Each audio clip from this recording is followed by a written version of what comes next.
likes this guy named Patrick. He's kinda pathetic, so tragic. Makes the most with the little that he has. Chasing aliens and UFOs. He lost his marbles, everyone knows. Makes the most with the little that he has. Like a paper bag, he won't last. Some say he's sensational, others say he's delusional, but most agree he fucking sucks. Some say he's not the sharpest tool, others say he's just a tool, but most agree he fucking sucks. He goddamn for sure fucking sucks.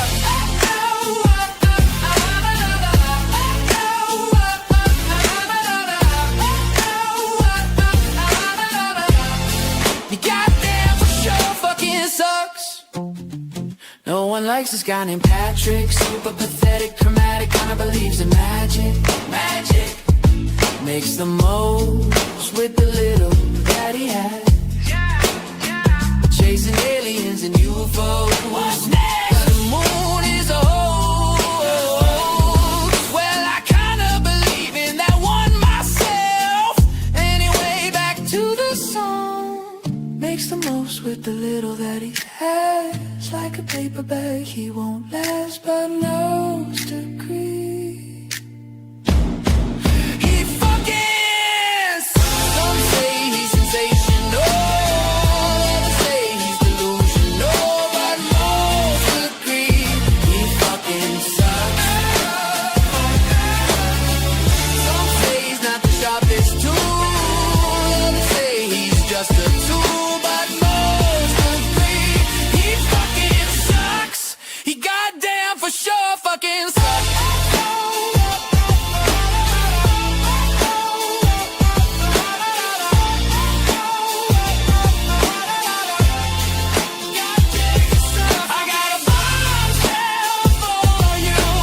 Patrick sucks and that it sucks. I got a bombshell for you. Patrick sucks and that it sucks. I got a bombshell for you. Patrick sucks and that it sucks. I got a bombshell for you. Patrick sucks and that it sucks. I got a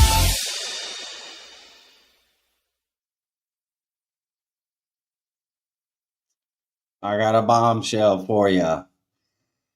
Hilarious. Okay, I thought I would do a live because this article came out. First of all, let's make sure that the mic, you guys can hear me okay. So let me know in the chat if I'm coming in if I'm coming in hot or coming in good on the mic. Let me know, because we are going to be going over this brand. Okay, good. You guys can hear me. Good. We're going to be going over this bombshell article that came out. It was behind a paywall, so I paid for it, and I'm going to be reading it out. It's not too long. And there's a second article that came out in the Daily Mail that I'd also like to go over. I was going to make a video about it, but like making a video about an article is kind of like, it's really, I just thought, let's go live. It's been a minute since I went live. Let's do that. So I say, let's just jump into this, y'all. First of all, I just want to say thank you to everyone who showed up. We'll get this going. These always do really well on replay. So I like to just, get it going. So shout out to everybody across the globe. Let's get it going, y'all. It is 8:38 p.m. for me here in Spain. I'm in the studio. You can't see, but my dog is right here behind the chat. Okay, he's hanging it. Let's see if I can. You see him sleeping there? He's joining. That's one of my dogs, Mac.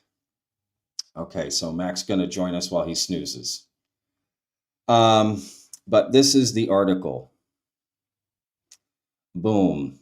Featured in the Times. All right, and it says, Helen McCaw has written to Andrew Bailey, the governor of the Bank of England. And the big title that everyone's running with, okay, Bank of England must plan for financial crisis sparked by aliens. What?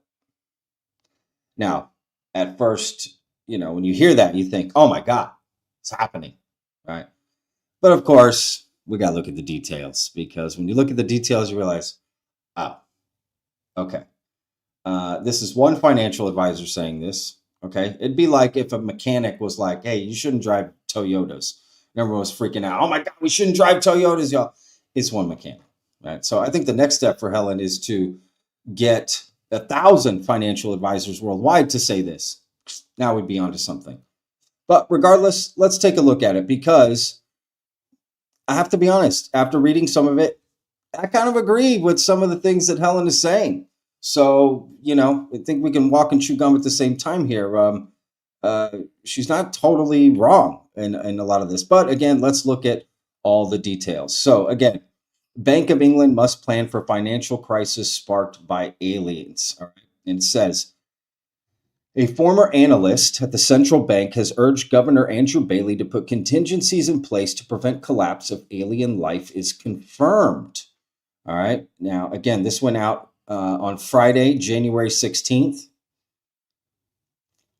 It says the Bank of England must plan for a financial crisis being triggered by an official announcement confirming the existence of alien life, one of its former policy experts has claimed. Again, one former policy expert. That's very important. Okay, this is just one person saying this. But again, let's see if what she's saying, makes any sense at all. So here's a little background on Helen. Helen served as a senior analyst in financial security at the UK's central bank, preparing for events that could impact the economy. Now, let's be real. The London financial district is like, along with New York, that's like the heart of the world as far as the financial banking system is concerned. All right. So she's got some weight behind her. Let's put it that way. She's not a nobody. Okay. This isn't your neighbor, Jim, telling you in the garage, you know what I mean, 10:30 at night about 15 Keystone lights in, we got to prepare for the invasion, man. This is not one of those scenarios. Says she has now written to Andrew Bailey, the bank's governor, urging him to organize contingencies for the possibility that the White House may one day confirm we are not alone in the universe. And if everyone remembers my video, my last video I posted, that allegedly is happening July 8th of this year. Now, I also pointed out in that video, I personally do not think that's going to happen at all. But regardless, you may think it does, and I'm not here to put anyone down who believed that story. So, but let's just keep in mind, if the White House were to make this announcement, what effect would it have? And this is something that has been talked about before plenty of times. Hal Puthoff famously said on Joe Rogan and other places that back in, I believe, 2012 or somewhere around there, it could be early 2000s or mid 2000s, pardon me, that he gathered with a group of people and they looked over this, what the effect could have on the economy, religion, all of this stuff, but mainly the financial aspect, and that it would be devastating. And that's why they never revealed UFO disclosure, was for that reason, which is so interesting that now Hal Puthoff is pushing for disclosure when, wait, what happened to all that? It would ruin the economy. And now it's like, well, yeah, that doesn't matter. It kind of does, right? But at the end of the day, it's really no way to know until you do it, right? It's not like we have a point of reference to go back on and go, well, this happened before when this was nothing compares to we are not alone in the universe. That announcement would be the biggest announcement in human history, in my opinion. And I can't imagine it wouldn't have an impact. It clearly would have an impact. The biggest question is, what would the impact be, and the gauge, and how long would it last? Could we recover, right? Maybe there would be this sort of crash or whatever, but then we'd recover as soon as we found out. It's all about disruption. How much would that announcement disrupt your daily life, right? Is it that we're not alone in the universe? We found a crash craft. We don't know where they're from. We have a body, but it's dead. And, that's it. Or they're flying around our skies and abducting people every single day, and we're in a fight with them. Those are big differences, right? It's all about the disruption in our daily lives of how much of an impact this would have. And clearly it would have an impact on the market, real estate, stocks, crypto, right? I mean, so anyway, let's continue. McCaw, a Cambridge graduate, believes a declaration of that magnitude would send shockwaves through the markets and could trigger bank collapses and civil unrest. I mean, she's not wrong. Look what happened with COVID, and look how we reacted to toilet paper, right? Anyone in the United States knows what I'm talking about. Up until recently, suggestions that governments were covering up the existence of alien life were limited to a small coterie, I don't know how to say that word, of conspiracy theorists and UFO activists. To be honest, that hasn't changed, but that's subjective, I guess. People have different opinions. However, a host of senior American officials, including the Secretary of State, Marco Rubio, that's not exactly, anyway. The New York Senator, Kristen Gillibrand, James Clapper, a former director of national intelligence, have recently indicated their belief in the possibility of intelligent non-human life. Well, see, hang on a second. I would say 99% of the planet believes we're not alone in the universe. The biggest question, the question isn't, are we alone? The question is, are we alone on this planet, right? Have aliens come to this planet? Because we all think the universe is massive. So I think most people agree that there was life out there. The question is, has it come here and is it here now, right? Rubio, a close ally of President Trump, told the makers of the recently released UFO documentary, The Age of Disclosure, we've had repeated instances of something operating in the airspace over restricted nuclear facilities, and it's not ours. Now, none of that means aliens. And Rubio, again, unless you follow the nuances of this, you'll never know this stuff. But Rubio came out in a Fox News interview and claimed that, first of all, that was recorded years ago, his interview in The Age of Disclosure, and they used some selective editing to sort of misrepresent what he was trying to say. So, but he's still saying UAP exist, right? So, which is true. There are unidentified anomalous phenomena. But again, it's not saying it's aliens. This month, the Sunday Times disclosed previously classified state files which showed that the British military sought to obtain extraterrestrial technology after receiving credible intelligence that UFOs appear to be real and could outperform any known human craft.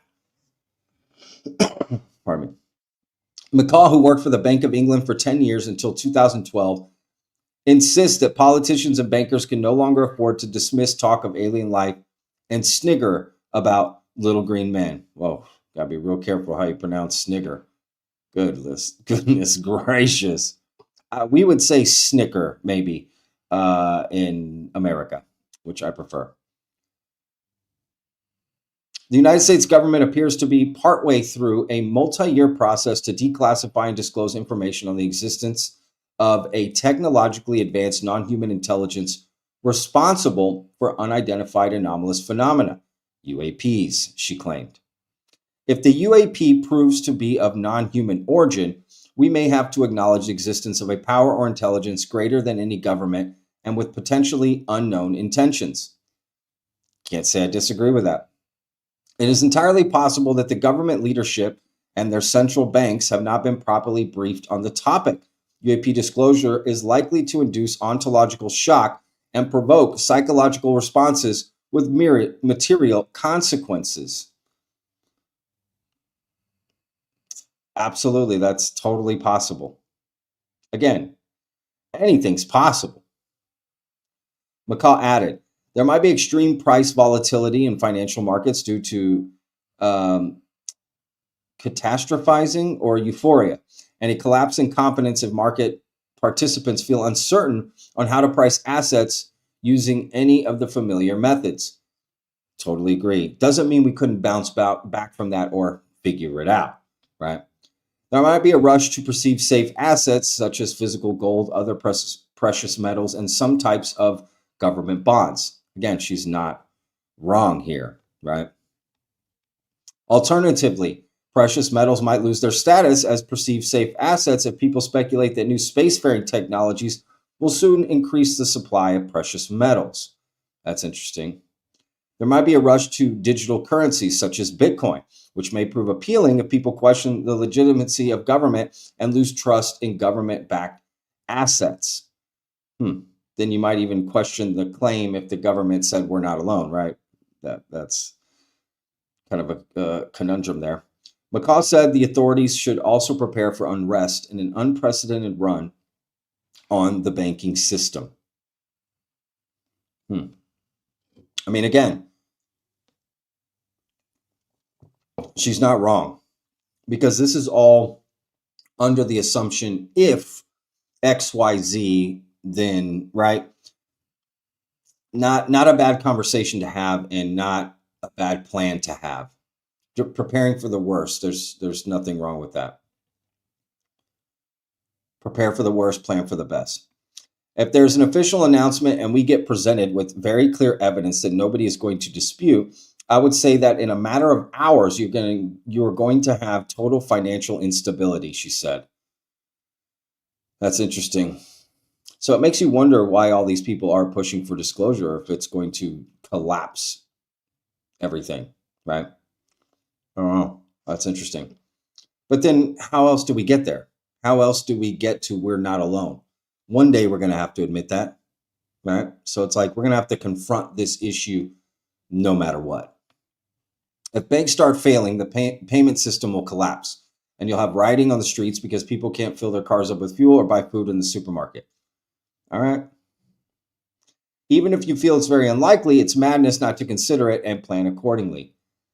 I have to admit, I can't disagree with that, if I'm being honest. I can't disagree with that. McCaw has written a chapter on the subject for an upcoming book edited by Dr. Alex Wendt, a professor of international security and political science at Ohio State University. She had little interest in the subject of UFOs until she stumbled upon a peer-reviewed NASA paper entitled Unidentified Flying Objects in Classical Antiquity, written by the astronomer and planetary scientist Dr. Richard Stuthers in 2021. I just thought it was a Hollywood thing and that it was only backwards people that saw them.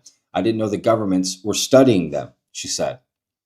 McCaw, who has worked in wealth management and financial technology since leaving the bank, accepts her beliefs will attract derision. A lot of friends just think it's absolutely crazy, she said. Sadly, there's just no point in talking to them about it because they won't even look at the information that's out there. My husband was really skeptical at first, but he now realized that this is a really serious issue.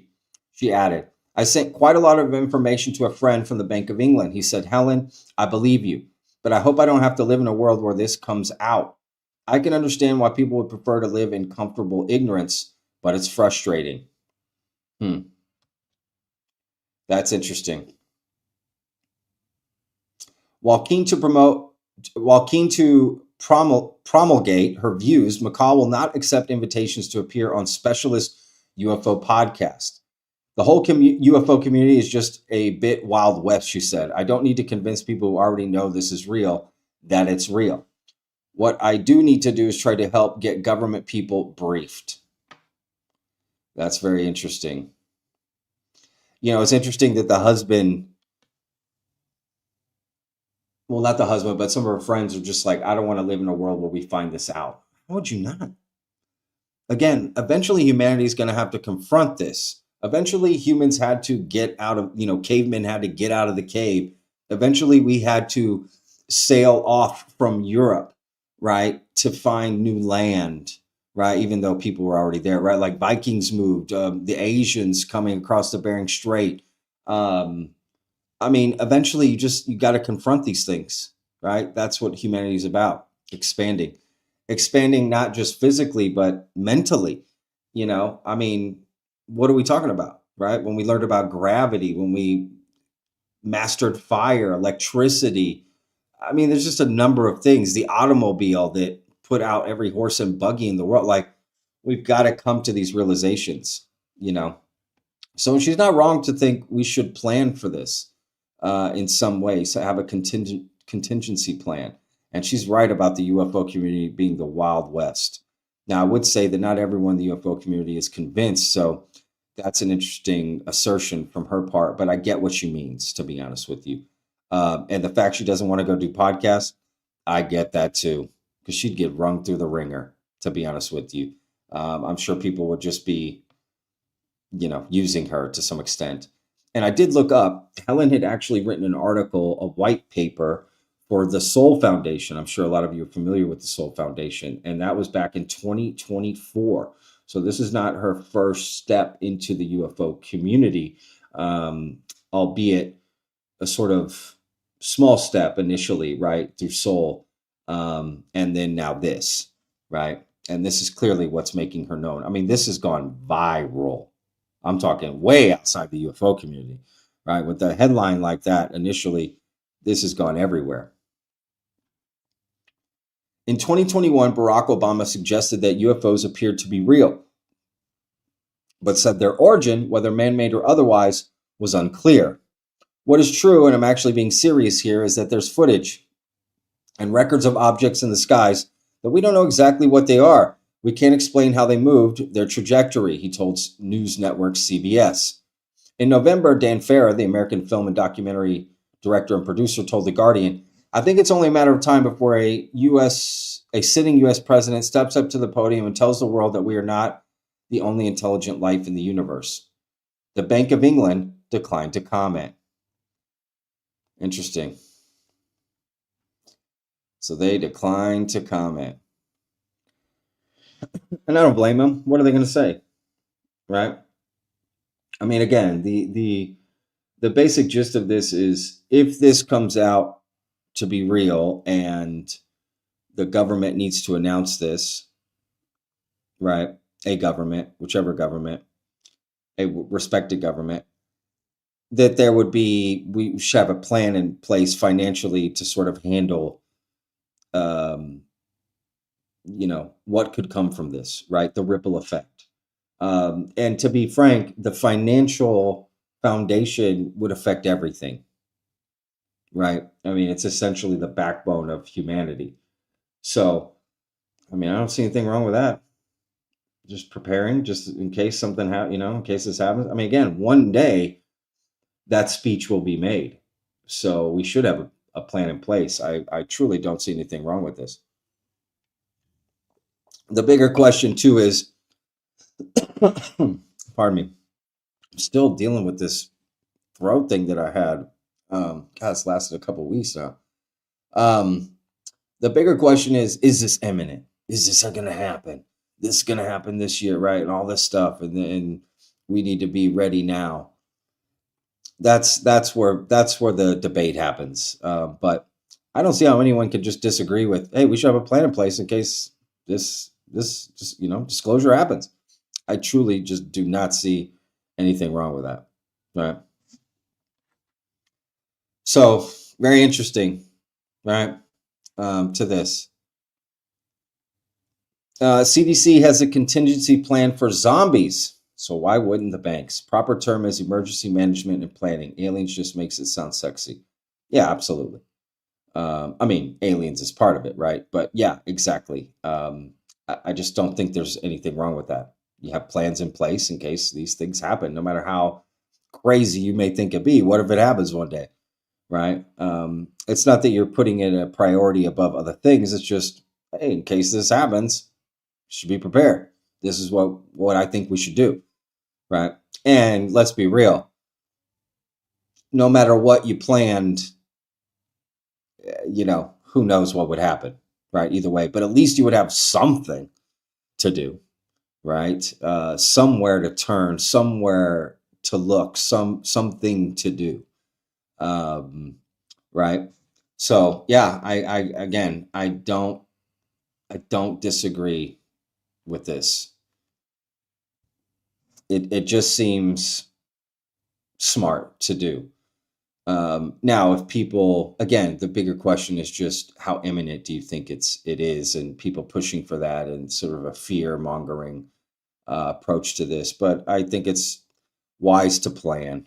It's just like having savings. It's just like having, and I think if Helen can get more financial advisors behind this. Again, you have a letter or something signed by 1,000 financial advisors across the globe, or 10,000 or something, that starts to make a big impact, right? And yeah, just don't see anything wrong with this, to be honest.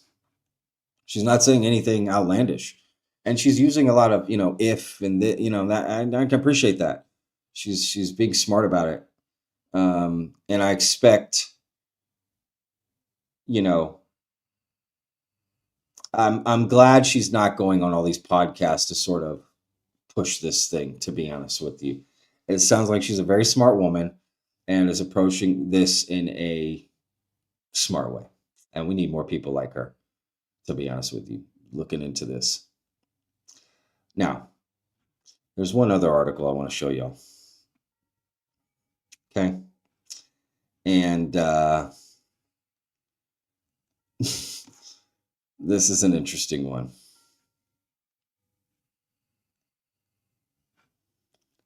All right, let's see if I can.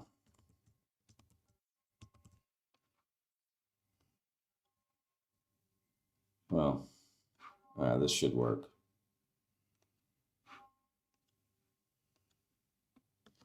Let me see here. I can kind of see it. So, this is from the Daily Mail. So take that however you want. Top UFO experts reveal whistleblower activity will bring disclosure in 2026. The evidence is aligning. Let's just let that sit for a minute. Just let that sit for a second, right? Because how many times have we heard this? I've only been in the community a few years, and every single year I've been in the community, they say this every January. No joke. This happens this is the year. It's going to happen. It's all aligning. You know what I mean?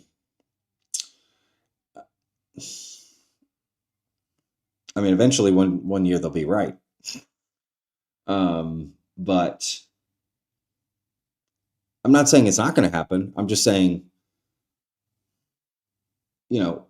what's the point of this? I think it's just to keep people excited, keep people on the hook, keep you going, keep you engaged with every new bit that comes out, because you think that's the straw that will break the camel's back, right? And you stop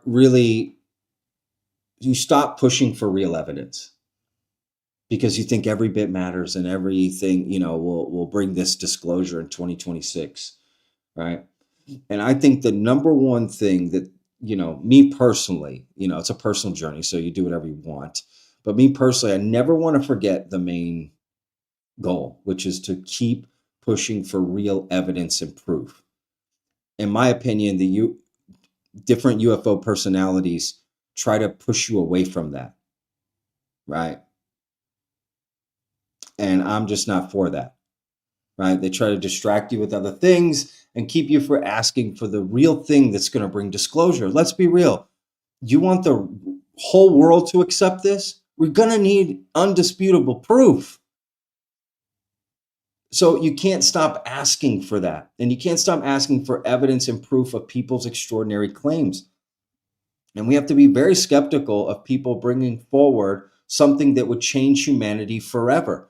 We can't say it's the most important discovery in the history of mankind and then treat it like the prize in a Cracker Jacks box. It's if it's the most important discovery in the history of mankind, then we have to treat it that way. And that means we need the most undisputable proof to make that happen. And we can't stop asking for that. And I just feel a lot of these articles and these sort of things, it's just meant to gaslight. It's just meant to keep people on the hook and, whatever. So let's read it here. A surge of whistleblowers, new congressional mandates, and mounting political pressure are pushing the U.S. towards what insiders say could be its first true UFO disclosure in 2026. Insiders. So sick of that term, UFO insiders. and I mean no disrespect to anyone that I know and respect in the community that has insiders. I mean no disrespect. So this is just from my point of view. I can't stand insiders. I don't want insiders. They can go F themselves. Don't be bringing secret information, you know. Um, I've had people try to give me stuff, and I tell them, don't stop, stop, stop, stop. Don't tell me anything you wouldn't say publicly. I don't want to hear that stuff. I don't want to hear it. Not because I think most of the time I think it's nonsense, but a lot of times it's just like you just get caught up in this stuff, right? It's like if you're a UFO insider, then be a UFO outsider and come and say it yourself. Put yourself on camera, say it out, and say it's coming from you, right? Instead of using other people to get your information out, which is what I think happened to that UK filmmaker, Mark Christopher Lee, who, again, I said was a nice guy, but I think he's being used, right? My insider told me, well, again, if this goes haywire, which it will, you look like the fool, right? They set you up to fail. You think they're going to give you the biggest story in the history of mankind? Just hand it over to you? They're not, right? So then you got to wonder, well, why are you using me? What's the purpose? All right, let's continue. Researchers told the Daily Mail that a growing number of insiders from the military and intelligence community are now prepared to testify publicly, making continued secrecy increasingly difficult to maintain. Oh, really? They said that last year. They say that every year. They say that about everything. I thought they already testified. I thought it already happened. I thought, what? You know what I mean? We're just hamsters on a wheel, y'all. We're hamsters on a wheel. Insiders, secret, government officials. Like, I'm so, I have to be honest. Initially, I used to be like excited by that. Like, ooh, holy cow, insiders, you know, ooh, got me. And now it's just like, I laugh at it, me personally. You do what you want. Okay. You do what you want. But me personally, I laugh at that. It's like, okay. It makes me believe them way less. You know what I mean? So they're now prepared to publicly testify. Okay. We'll see. Again, we'll see. And that's what we're left with. We'll see. And who are these researchers that told the Daily Mail? Notice how Daily Mail doesn't reach out to me. Right? I guarantee you some of the researchers they're reaching out to are no bigger than I am. But nobody wants to talk to Vetted. Nobody wants to talk to me because I will say something completely different than the main narrative, right? I do not toe the line, as they say. And I think independently, and that people don't like that because I get told all the time, just get with the program, Patrick. Just get with the message. Screw you. You get with the message. Why don't you think for yourself? Stop repeating what these, quote, insiders tell you to repeat. It does no good for the UFO community. That's what, you know, a lot of these people who have these sources, unless you're some established journalist, I don't know why you have anonymous sources and insider. You know what I mean? You're a podcaster with 3,000 subscribers and you have a government insider. I mean, get out of here. What are we talking about? You know, it just doesn't make any sense. The pressure intensified after the November 2025 release of The Age of Disclosure, a documentary featuring 34 current and former U.S. government military and intelligence officials discussing an alleged decades-long UFO cover-up. No, it didn't. See, again, unless you know the nuances of the UFO community, you'd realize it actually didn't do anything. And in fact, to say right here, it just made it worse because you put your best foot forward, you played your best song as a band, and you got no reaction. Now what do? It's like in a boxing fight or something. You showed your best move, and it didn't do anything. President Trump didn't even watch the documentary. Marco Rubio came out and said that his shit was selectively edited. James Clapper just came out and said UFOs seem to only be an American thing. Right? But nobody wants to talk about any of that stuff. I pointed out all the inconsistencies. Jeremy Corbell and George Knapp spoke out against Age of Disclosure. That they got a lot of it wrong. Right? In that documentary. David Grush also, he was not involved with the age of disclosure because he disagrees with the message. Eric Davis has contradicted himself multiple times from the information that Dan Farah, the director of that documentary, has also put out. Again, people in the documentary don't even agree. I mean, it's all over the place. It's completely inconsistent, and it hasn't moved the needle at all, any more than it's already been moved. But again, when you start shining a light and then nothing changes and you put your best foot forward, where do you go from there? Right? What do you build off of? If anybody was going to come out and give the speech, "We are not alone," it would be President Trump. He knows that guy's the biggest ego of any president we've ever had. And he knows he'd be the greatest president of all time.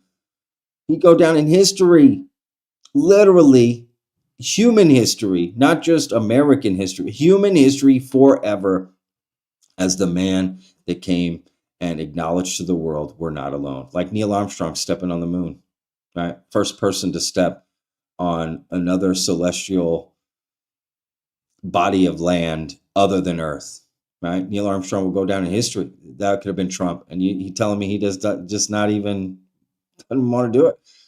Not going to do it. Now, again, he's got a few years left, so maybe it happens, but just saying, not a good sign that that guy wouldn't do it. But who knows? Let's continue. The film's director, Dan Farah, said its revelations have placed the issue directly on President Trump's radar. Not really. Again, not really. Reinforcing his campaign promise to declassify what the government knows about unexplained aerial phenomena.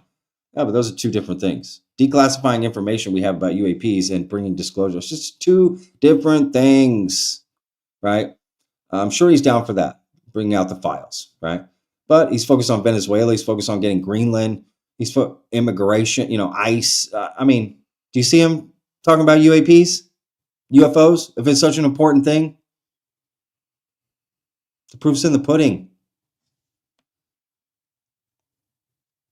At the same time, Congress has moved to force transparency through the 2026 National Defense Authorization Act, which mandates new briefings on UAP encounters dating back to 2004. The legislation also requires a review of whether key UFO-related data has been overclassified or improperly held from lawmakers. Yeah, they've been trying to push this UAP Act, which has changed all kinds of different ways. I don't even know where it's at this point, through the NDAA every year. It keeps getting denied. They maybe push in a little bit. It gets gutted, all these things. I mean, I just don't put any weight into that. And to be fair, the government, the American government red tape is a nightmare. So I'm not saying that's an easy step to take. And I'm not saying that these lawmakers aren't trying their hardest, i.e. Eric Burleson, Tim Burchett, Representative Luna, whatever your politics are. I do believe they have been sincere in what they're trying to do. And I believe they believe in their cause, right? And I believe they're trying to do their best. I do believe that. The problem is, as Tim Burchett would say, right, like you're dealing with the government. Like it's not going to be an easy thing. Whistleblowers such as David Grush continue advising congressional caucuses into 2026, adding legal and political weight to calls for disclosure. Yeah, that's true. David Grush has been working with Eric Burleson on his staff. He recently mentioned that David Grush will continue to work for Eric Burleson into 2026. He just doesn't know for how long. And remember, the UAP stuff they were investigating and all of this was part of the Federal Secrets Task Force. And we're not sure how long that's going to keep going, right? Maybe it just becomes a thing. I don't know. We'll have to wait and see. Grush, a former U.S. Air Force intelligence officer and decorated veteran who became a prominent whistleblower, alleging the U.S. government possesses secret programs for recovering and reverse engineering crash extraterrestrial spacecraft, including non-human biologics. And again, allegedly, David Grush had put together the greatest investigation in the history of the American government about, names, dates, places, where all of this was. And guess what happened? Good. Guess. Nothing. Nothing happened. Again, put our best foot forward and nothing happened. It made headlines. There was clips going viral. But unfortunately, that's not disclosure, right? You need movement. and nothing happened. No follow-up in the other hearings that happened afterwards. No follow-ups to any of David Grush's stuff. Why don't you I would have brought David Grush back to testify against. Okay, hey, where are we at with all this? Have you done the skiff? Have you done stuff we promised? Have you done, are you being stopped somewhere? Has Congress done what they said they were going to do? Why aren't they being held accountable as well? I know they're trying their best, but maybe they've, right? Like, where's all this? Where's the follow-up? Why are you bringing in guys to just talk about some sighting, something, wait a second. We have everything from David Grush, I thought, right? Doesn't make sense.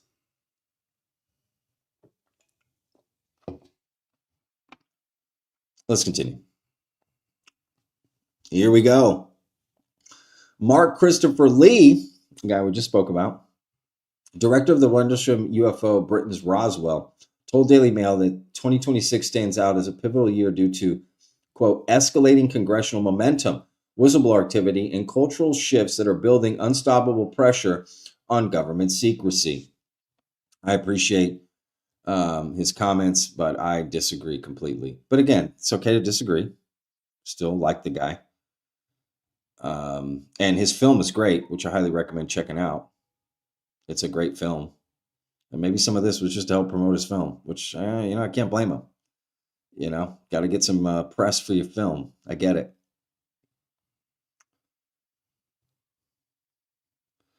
It has been suggested that Missouri Congressman Eric Burleson's claims of having a lead on new UFO whistleblowers could be further evidence that disclosure is approaching. Really? Burleson previously drew attention after presenting video footage showing a U.S. military drone firing a Hellfire missile at an unidentified object, only for the weapon to appear to bounce off the craft with minimal damage. So it was a Hellfire missile, right? And that's all anyone talked about from that hearing. And I'll be honest, you know what I mean? I don't think that was a good video. I think a lot of people who studied it didn't think so. Some people still did. I don't. So that was a letdown because all the testimony that happened at the hearing got totally overlooked by this video that probably just was nothing. Lee said, recent legislative action is adding to that pressure. The fiscal year 2026 National Defense Authorization Act includes key provisions mandating the Pentagon's All-Domain Anomaly Resolution Office, AARO, to brief Congress on UAP inserts since 2004, review over-classification related data, and streamline reporting, he explained. Well, most people don't even trust AARO. So what's the point of that?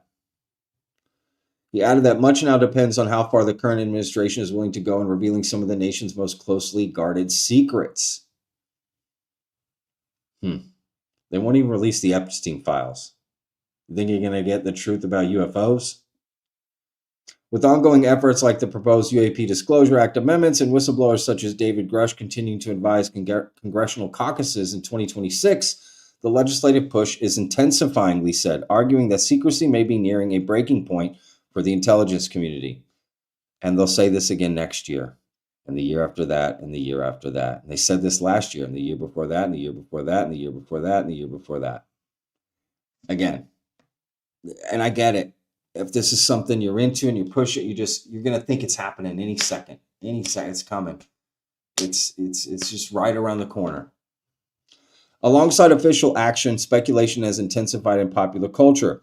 Some conspiracy theorists believe Steven Spielberg's upcoming film Disclosure Day could act as a carefully staged reveal rather than a conventional leak.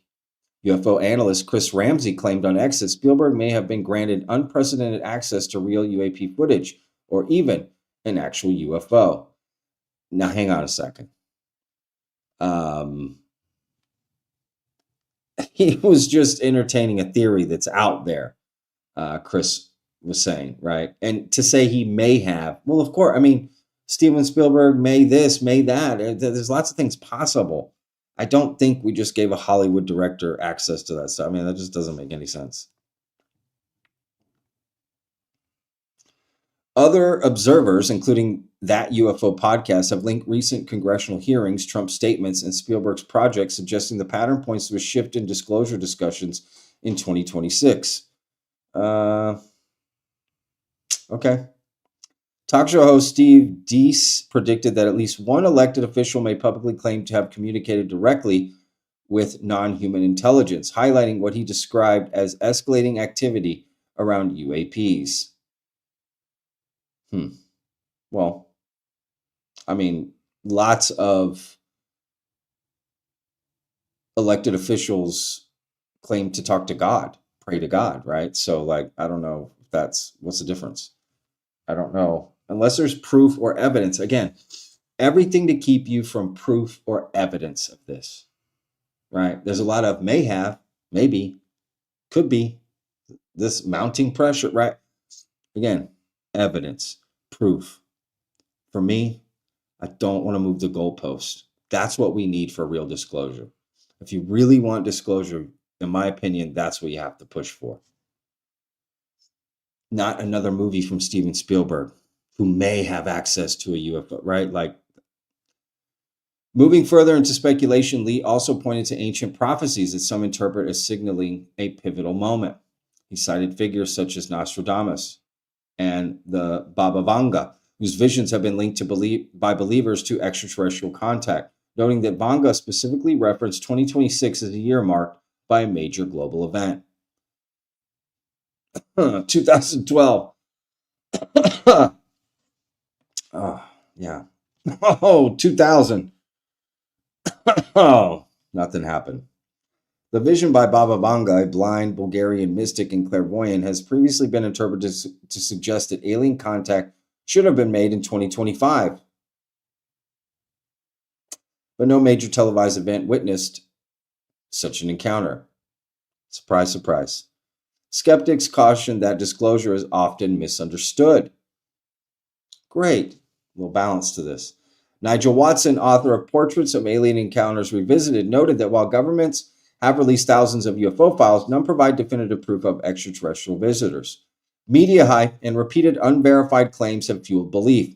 Until concrete evidence emerges, what is called disclosure remains largely mythology. Despite skepticism, researchers argue the current combination of legislative action, whistleblower testimony, and heightened public attention makes 2026 different.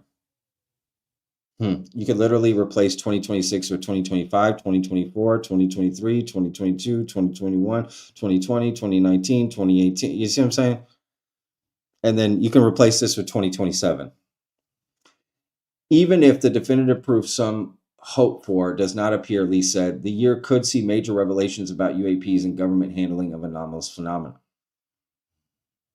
So even if the definitive proof does not appear, right? So even if the disclosure doesn't come, we'll still have movement in the topic. Well, of course we will. There's always going to be people coming out forever until actual disclosure happens. But guess what's going to happen? The day the real the day real disclosure comes, maybe not the day, but after that moment, we'll find out how many stories were absolute bullshit for real. Because I believe the majority of the stories you hear are absolute nonsense. I think there could be some real ones, for sure. Absolutely. Problem is which ones, right? And I would argue a small portion. And we'll find out all the people that lied for certain, right? Like, and that's why you got to really, in my opinion, push back on some of these claims. And if the claims can't withstand the pushback, something wrong there. If someone can't be asked questions about their experience or their testimony or whatever, and they just look at it as, you hating on me. What? You bringing forward, right, allegedly some human changing knowledge. We can't ask questions? Stupid. Stupid and suspicious, if you ask me. Very suspicious. And that happens a lot. well, you don't believe my story, or people that don't want to answer questions like that. They avoid it. I know quite a few whistleblowers who have avoided questioning from people who don't believe them. Why can't you answer some of those questions? Why can't you take some questions like that and quote all the debunkers or skeptics in the community just get laughed at, pushed away? I think we need both voices in the field. We need people who believe and we need people who don't believe. I'm sorry. I think a balance is needed. Whether or not it just otherwise we're just in an echo chamber. What's the point of that? Right? We need a balance to get to the real truth. Um, and they just get dismissed, debunker, skeptic. Well, they're just not being genuine. They're being disingenuous. Really? But these people coming out telling you these extraordinary claims aren't being disingenuous when they don't want to answer hard questions, right? It's nonsense to me. I hear that all the time. Mick West, he's just disingenuous. Oh my God. The community would be so much better without him. Would it? So what, you just want a community full of people who are just telling you what you want to hear? That's called a cult. You know what I mean? You should be able to hear opinions you don't like. And in fact, you should look for them. You should engage with them. You should welcome them. There's nothing wrong with that. If your belief is so fragile, right? If your belief is so fragile that you can't handle something that disputes your belief, guess what? I think it's time to take a hard look in the mirror, and myself included. I'm not perfect. I deal with this myself. That's why I say this. I'm really speaking to myself here. Like, I have to be wary of my confirmation bias. We all have biases. It's just part of us. How we grew up, who we are. We're humans. We're not perfect. None of us are perfect. We're very complicated beings, very nuanced, good, bad. I mean, the world isn't black and white, in my opinion. Right? The older I get, I realize that. And I think it's sometimes I don't like hearing other opinions, but I got to push myself to do it. And again, it's just something we all struggle with. And again, I'd also argue this is just an individual journey. So you do whatever you want. It's your life, it's your time, it's your energy. Spend it however you like. Do whatever you want. Doesn't affect me. I do what I want. So I respect that. So, this isn't tough. Or excuse me, this isn't easy. This is tough. What I try to provide at Vetted is an open community so that there can be different thoughts and beliefs and discussions happening. That's I think Vetted has lost when it is an echo chamber, when there's just one kind of person in the Vetted community talking, right? Myself included. I think it's important to have different voices, different opinions, and different beliefs. Whether or not you think it's wrong or they're being disingenuous or they're avoiding evidence or they're not looking at the truth that's all subjective if you ask me, right? So I think choosing not to engage because they don't reach some standard you think they need, it just seems nonsense to me. Now, you think they're just, a horrendous person to some extent, okay, like I get it. But if it's just, well, I just don't like what they say about UFOs, therefore they're a bad person, that seems really odd, right? Imagine telling someone else that. I don't like this person. Why don't you like him? Because of his opinions on aliens? He said aliens don't exist. He's, and who cares? Like the fact that we would see that so much in this community, like people will judge someone's entire person on their beliefs in aliens and UFOs. And it goes both ways. I've seen skeptics, debunkers attack people who believe. Why? Why do you care if someone believes in aliens or UFOs? Or if they claim to have an experience, right? Or have seen something. Why they're now a bad person because they think that or believe that? That's stupid. Or they put them down, for believing. They're crazy. Okay, I bet I can find something in your life you think and it's crazy. So pump the brakes. And again, it goes the other way. You don't believe in aliens? You're crazy. Hold up. Why are they crazy just because they don't believe what you believe? Clearly, it took an experience for you to believe. So maybe they just haven't had that same experience you have, right? But they just ignore the truth. They ignore the knowledge. You're probably ignoring some knowledge or truths, right? I think we all need to take a hard look in the mirror, and myself included. I want to make that clear. I'm not preaching here. I'm talking about myself as well. Um, and I wanted to refocus on that in 2026. You know, I think the end of the year and the beginning of a new year is always a good time to reflect on, how you spent that year and how you were, and you try to better yourself and make some New Year resolutions. And um, I want to make sure that I don't become too cynical, and I want to make sure that I still remain open minded so they don't miss something. I do believe in just hearing people's stories out. I truly do believe in that. And I don't want to forget that. I want to make sure that is the case. But I also don't want to forget we got to ask questions, right? We got to be skeptical. I'd rather be too skeptical than too gullible, if I'm being honest. That's me personally. That's me personally. But teach their own. So look, let's go to the chat here while we hang out. This was fun. I got to do more live streams. I haven't even been following the chat at all. I apologize, but I did put it up on the screen for y'all. Is that enough? Oh, let's do this. There you go.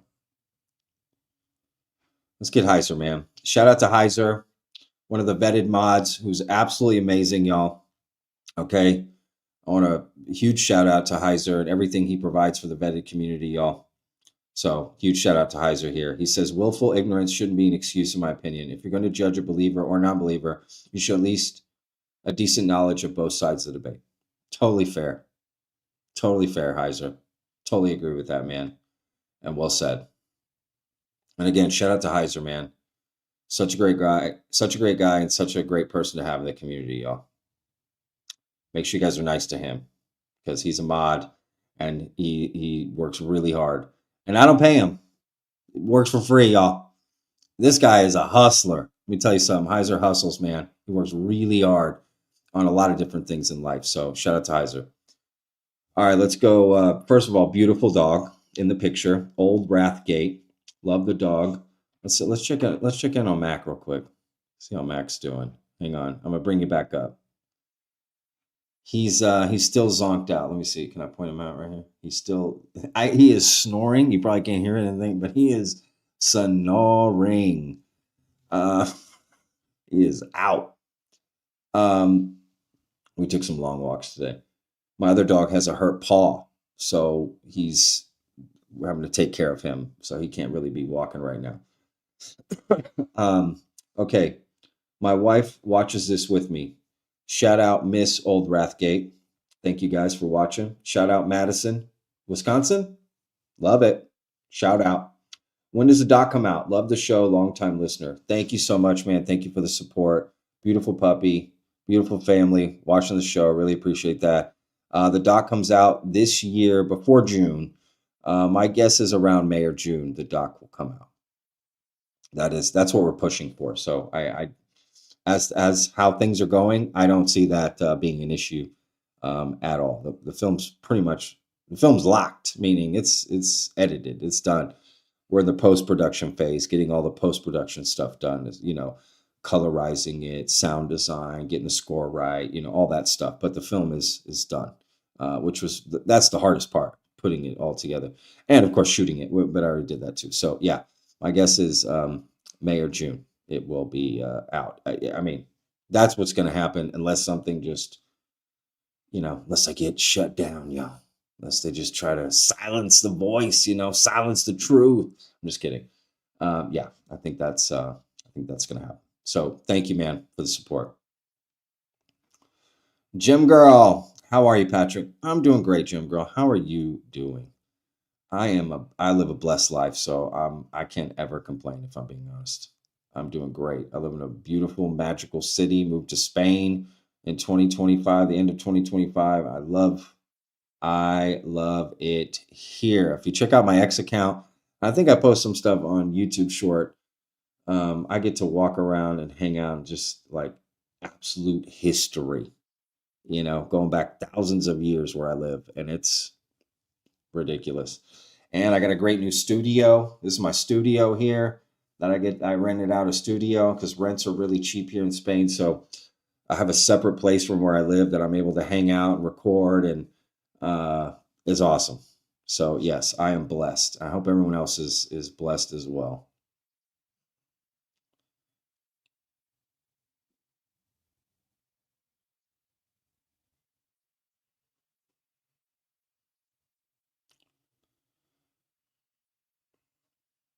Huh? You ate so full of shit right now? What? How many people have been banned from your comment sections for pointing out things, not being negative, just pointing things out? Huh? I don't know what that means.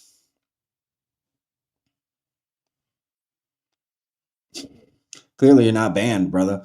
You're there pointing that out. So sounds like a troll. Heiser, don't worry about it. I don't really care. Let people say whatever they want. Patrick, with that hair, you should be a movie star, not a YouTuber. Tell my wife that, please. Actually, I need a haircut because it's getting out of control, y'all. It is getting out of control. I look like Conan O'Brien right now. Trying to troll Patrick for him having his own views and monitoring his channel from CCP bots. Nah, stop the math. You aren't that important. I don't even know what's going on in the chat, y'all. Is there people hating on me in the chat? I haven't even paid attention. This is hilarious. But I don't care.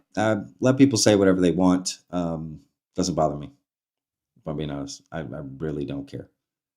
Speak your mind. I speak mine. So have at it. Just be cool. Just don't put the same comment 30 times. Don't be disruptive. That's the only thing I ask people. Just don't be disruptive. Absolutely have your own point of view. Just don't be disruptive. Be cool. Right? Don't shit in the punch. Don't show up to a party and shit in the punch and then wonder why you got kicked out. It's kind of stupid. Right? Just be cool.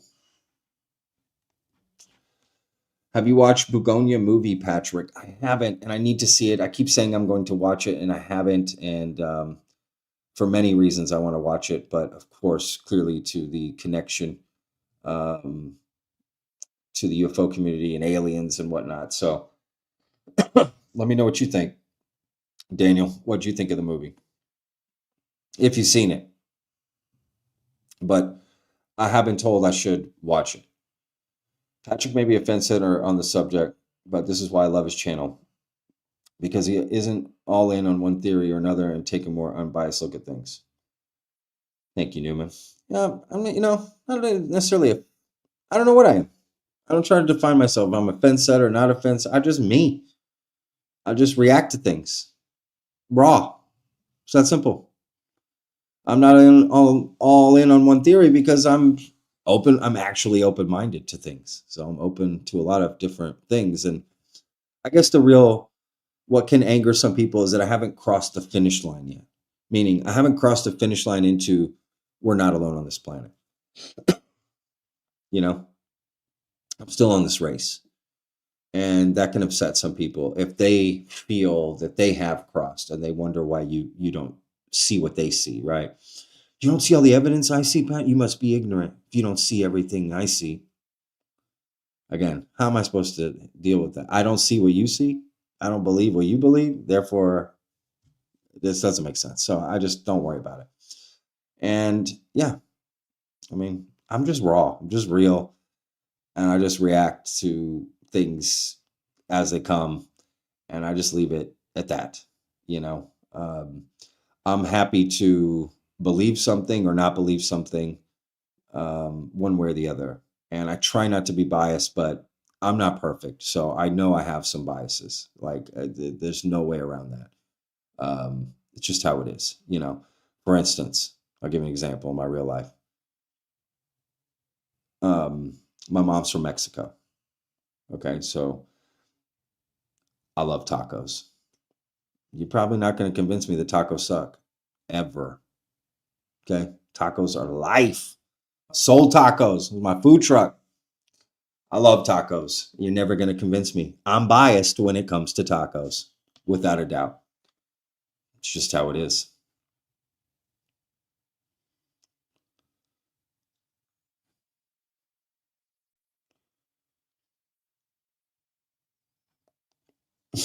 My kid said, "Why is Andrew Garfield talking about UFOs?" That's hilarious. I get that a lot. People think I look like Spider Man. Oh, there's Mac. You guys see him in the back there? He's waking up. He's moving to the other side of the couch. Um, that is hilarious.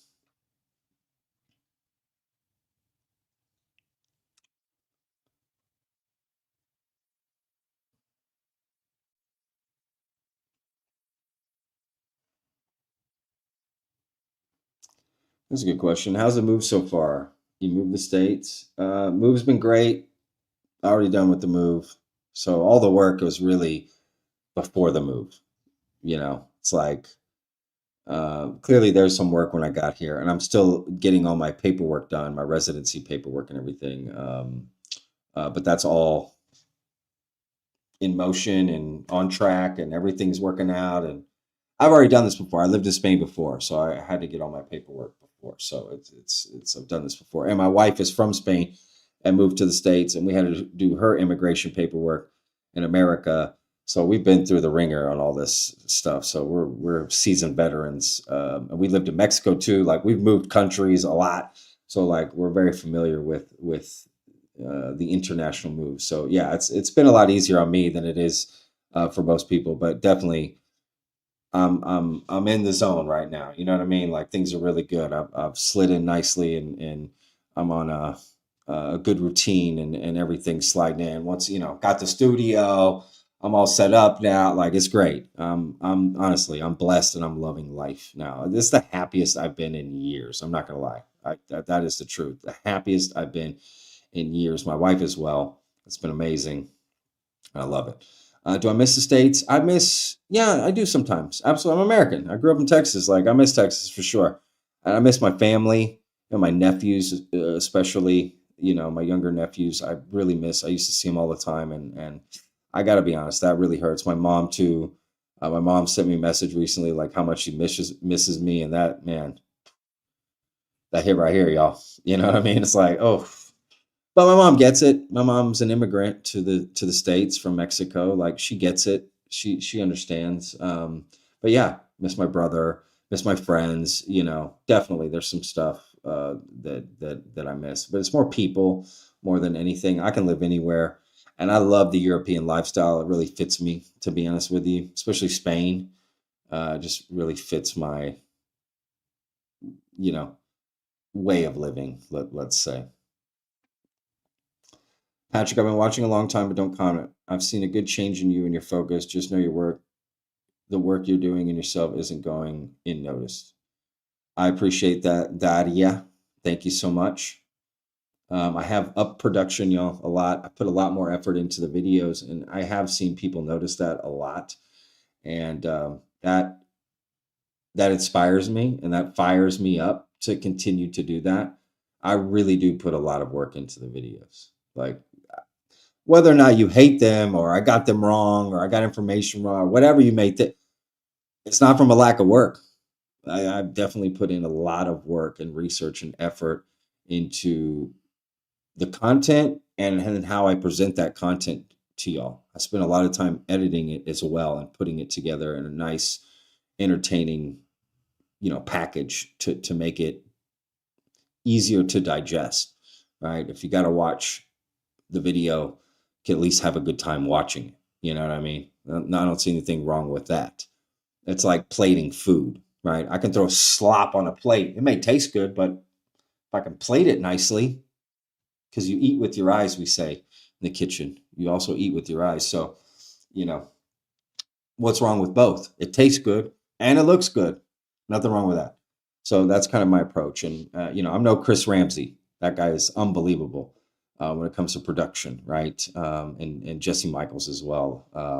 But Chris, I believe, edits his own stuff. I don't think Jesse does. Not that he can't. I'm just saying I'm an all in one show here. You know, I do it all. I do the research, I gather all the information, I record it, I edit it, I put it out, I do that all myself. And that's a lot of work. But thank you for saying that. I'm glad it's being noticed. Just want some. What's up, Just want some? Shout out. Just want some is a major contributor in our Discord channel. Link is down in the description if you ever want to join the Discord. I think we've got about 1,500 people in there. We do a lot of open mics, and although it's been a minute, I need to do another open mic soon. We just hang out. So, you know what? Probably going to do an open mic tonight. I think that's going to happen after this live stream. I'm going to do an open mic and go hang out in the chat. We just open mic. People jump on the mic with me and we just talk and hang out. But there's just chat and everyone talks and hangs out. And just be prepared. There's a lot of different opinions in there. You got full-blown skeptics and full-blown believers in there. And sometimes there's some clashing, but I'll never get rid of that because I think it's important to have different voices. I just think that's so crucial, in my opinion. What's with the self-deprecating song at the beginning? Who hurt you, Patrick? LOL. Who hurt me? Where do I start? No, I'm just kidding. I'm a very self-deprecating person. And if I'm going to make fun of anybody, I prefer to make fun of myself first before anybody else. And I just think that's funny to lean into the hate that Vetted gets a lot in myself personally. I like to lean into it. So I did write that song. I wrote the lyrics and then had AI make me a song about it. I went through, like, I'm not joking, 50 different versions of that song until I found the right one that I liked. Andre, what's up, Andre? Another great contributor in the Discord. Shout out to Andre here. How's the weather in Ola España, chef? Love you. Keep it looking for the kahuna. Love it. Keep looking for the kahuna. I love it, man. Andre has a lot of passion, and I respect his passion so much, man. I'm Latin, so I know all about passion. Pasión, vámonos. The weather is cold right now where I'm at. It is cold. Cold is like, 30s at night, 40s in the day. Now, maybe where you're from, you think that's not that cold. I'm from Texas, so that's cold. It gets cold, but at least the sun comes out during the day. I don't mind the cold like that because it's like, you know what I mean? It's cold, but the sun's out. It's nice.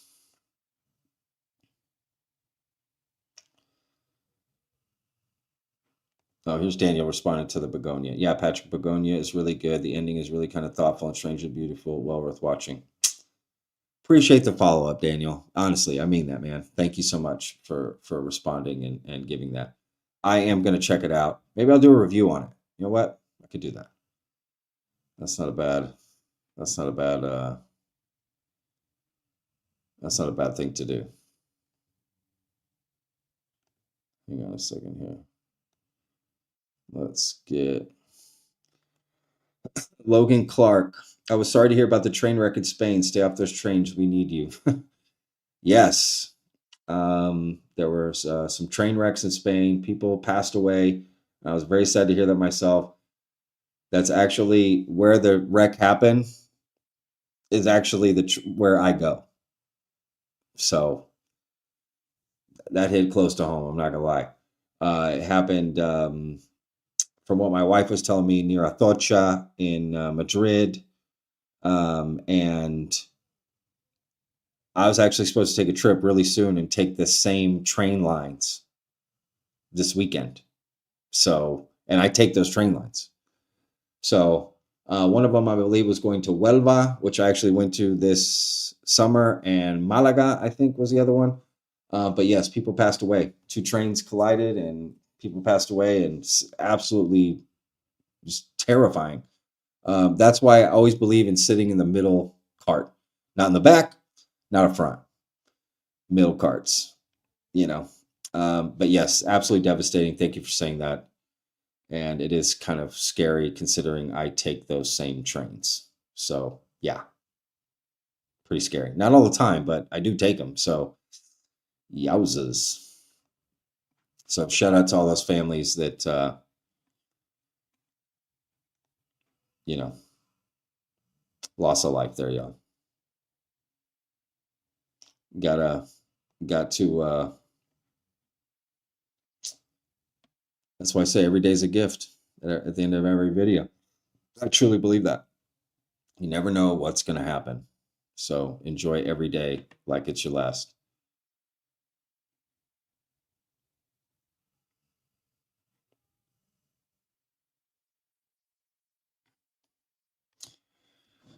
Mike Dutton. Oh, that name sounds so familiar. Great picture of a dog there. I love that.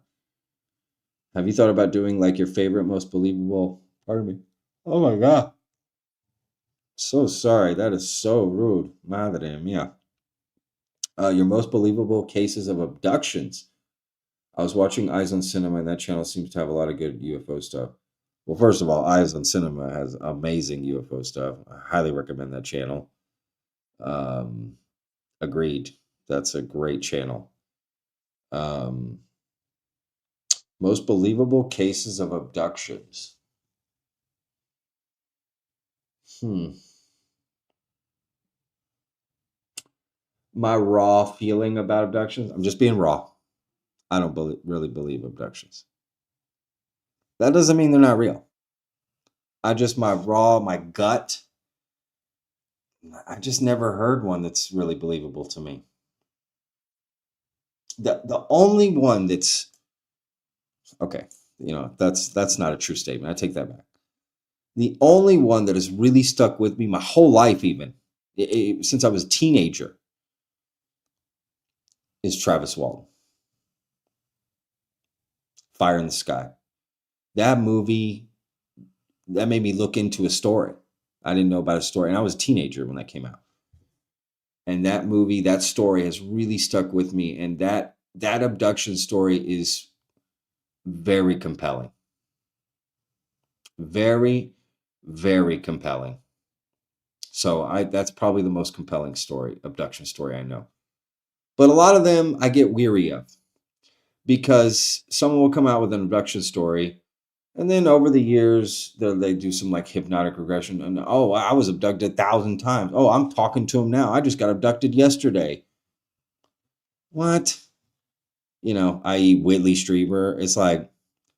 It's like maybe they had some initial experience and then they just start adding on to it because they go to all these conferences. They got to write another book. They got to do it just becomes, it's like the more abductions you have, the less I believe you. You know what I mean? The more experiences you have, the less I believe you. These sort of people that have constant experiences. But I also just studied psionics. Now, those are initiated experiences. So I look at that differently than uninitiated experiences, right? Like abductions. That's not something you initiate. It's quite literally called an abduction, right? You're being taken against your will. I don't know. I just find that those are red flags to me. But yeah, I would say the Travis Walton one is super compelling. That's just such a compelling case when you really dive deep into. Even when you dive deep, it's still compelling. Because oh my god, oh sorry, y'all. This is normally when I go to bed, to be honest, around this time. A lot of times, the more you look into a story, the more it falls apart. On the surface, it can look very enticing, and then when you actually get into the details, it can really just start to fall apart. And you're either a person that accepts that or you ignore it because you want to believe. All right. Remember, Vetted's motto, I've got it on the YouTube homepage. I want to believe, not be deceived. So, but Travis Walton. Great question, by the way, Mike. Let's give a shout out to Sinja. Love that name. Sinja became a YouTube member. Welcome, Sinja. Travis passed all the tests with candor in the end. Not only him, but all the people that were with him that night, the other witnesses, they all passed lie detector test, like their story. I just find that story so fascinating. I really do. Heiser, the Virginia case is sure building up to something. That's true. I've said that about the Virginia case, but I don't see an abduction there. But just as far as a case goes, a UFO case, I agree.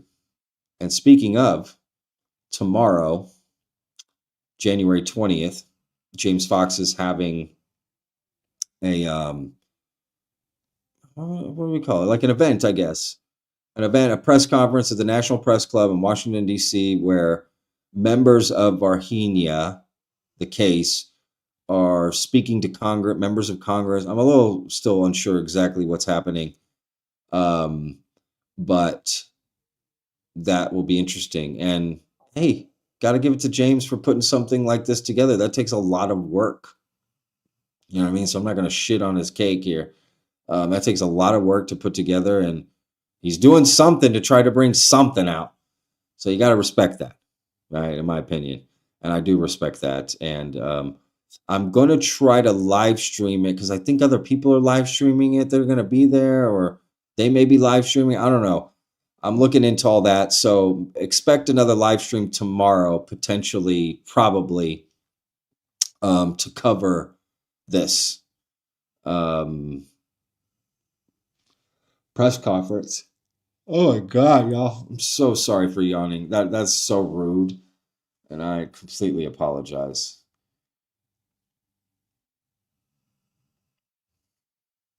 All right, y'all. I'm going to go 5 more minutes because I'm literally falling asleep here. Because I got to do a Discord open mic.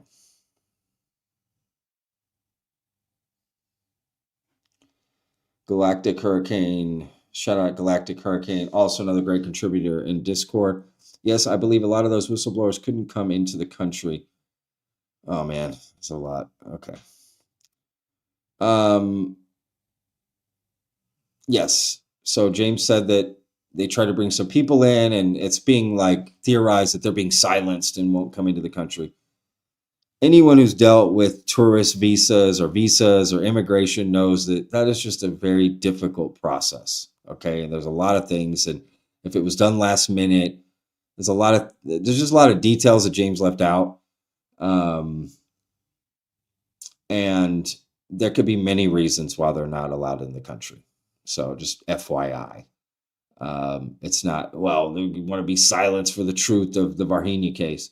Okay, but they could zoom in and tell the exact same information. So that doesn't make any sense, right? And members of Congress could go down to Brazil and talk to them. So clearly, I don't think they're trying to be silenced, right? It just logically doesn't make sense to me. Occam's razor would just tell you that getting visas and from Brazil to the U.S., you need visas. You can't just come. You can't just come visit. If we want to go, just go up there. You can't do that. Got to get a visa, tourist visa, and there are requirements. And I bet just some of them didn't meet the requirements. And then James was like, "Oh, I tried to vouch for him." That's not how it works. The State Department is like, "Oh, okay, well, you vouched for him, so bring him in." Even if Congress, you can't just bypass it. It's just not how it works. I think there's more to that. I don't think they were trying to be silenced or anything. I think just immigration, visas. Anyone who's dealt with that in any way, shape, or form understands that it is a hodgepodge of red tape and nonsense, and there's rules and paperwork, and just in my opinion, it's just something along those lines.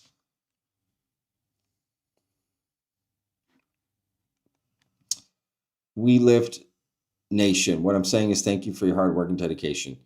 Thank you. Thank you, Lift. And thank you to anyone and everyone who shows up to watch, support, like the video, share videos, talk about it. I really appreciate all the support, y'all. It doesn't go unnoticed, and I mean that. I do want to say a few things before I go. I recently just got on Instagram and TikTok. Well, I've had accounts on there. I just didn't use them for vetting. Like I had them on there. I just didn't post anything at all. And I went and looked, and I got followers and subscribers and stuff. So people had found it and were subscribing, even though there was no things. But I'm starting to use those and get them out there. So look for me on TikTok and Instagram. I need to add the links down to the descriptions now, again, in the video so people can find it. So I'm going to be posting there stuff as well. So I just want to just start expanding, because Twitter's just becoming a cesspool, and want to expand into other social media. And not that TikTok and Instagram aren't that, but I don't know, it just seemed different. Try something different, right? Just get out and try some different things. So I will be expanding the content on there. And I also noticed that like YouTube views had gone down for me. And I did some research and found out, thank you to someone, Bunkrad on our Discord had sent me something on Twitter, actually a video of a lot of YouTubers experiencing this, big YouTubers. And apparently YouTube had changed their algorithm and their homepage to push shorts more than long form videos. So the vetted videos, and not just me, all creators were getting way less impressions than before. But it seems like that's kind of, and they did it over the Christmas break, of course.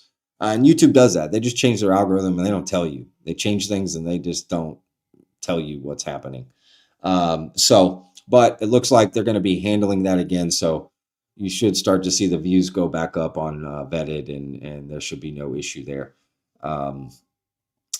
Getting back to it. So, but again, I just want to say that I notice all the support, and I notice everybody coming in and lifting up the channel, and I just want to say thank you. It means a lot, really. It does. That's what inspires me and fuels me to keep going with this, because I at the end of the day, I really feel we're all looking for the same thing, and that's just trying to figure out this crazy world we live in. You know what I mean? And everything we go through and our different experiences. And, I prefer to get along than not get along, right, with people. So hopefully that's where we're headed. So again, want to thank everybody for jumping on this live stream. This was a lot of fun. I don't do them often, but when I do, I absolutely enjoy them. And I want to thank everyone for jumping on. So look, I'm going to do another live stream tomorrow to go with this James Fox thing. If for some reason that doesn't happen, it's because I couldn't live stream it for some reason. So just, look for a post or something of me explaining that. But I am going to try to do that. I'll definitely make a video about it if it doesn't get live streamed. So if for some reason you missed that, don't worry. We'll catch you up. And I am looking forward to it. Very much so. So shout out to James and what he's doing there. Shout out to our mods in the chat. Heiser, thank you so much, man, for rocking it. If there was another mod in there with you, I don't know. I apologize. I can't see all the chat. So, but thank you, and thank you to Zeitgeist 82. Thanks for a critical mind, and greetings to all weirdos. See you later. I love that. That's a great message to go out on. And I think we'll just end the stream with our favorite song, Patrick Sucks. That's the name of the song, Patrick Sucks. Not really, of course, right? It's ironic. Anyway, maybe I do. I don't know. I don't really care. All right, y'all. We'll see you guys on the next one. If you feel like it, jump in the Discord and hang out with us. We'll see everybody there. Thank y'all. Love y'all. Remember, every day's a gift, y'all. Peace.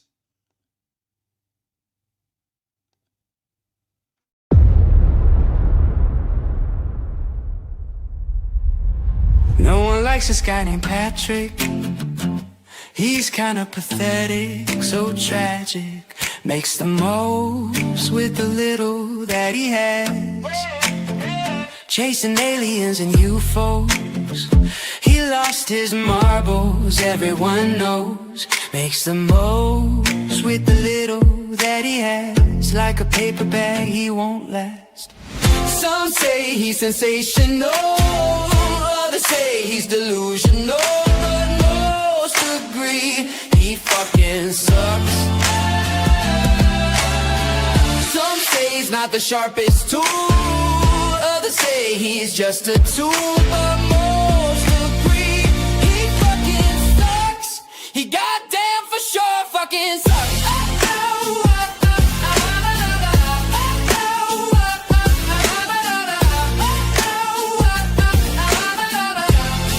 He goddamn for sure fucking sucks. No one likes this guy named Patrick. Super pathetic, dramatic, kinda believes in magic. Magic makes the most with the little that he has. Chasing aliens and UFOs. What's next? The moon is a hoax. Well, I kinda believe in that one myself. Anyway, back to the song. Makes the most with the little that he has. Like a paper bag, he won't last, but knows degree. He fucking sucks. Some say he's sensational, others say he's delusional, but most agree he fucking sucks. Some say he's not the sharpest tool, others say he's just a tool, but most agree he fucking sucks. He goddamn for sure fucking sucks.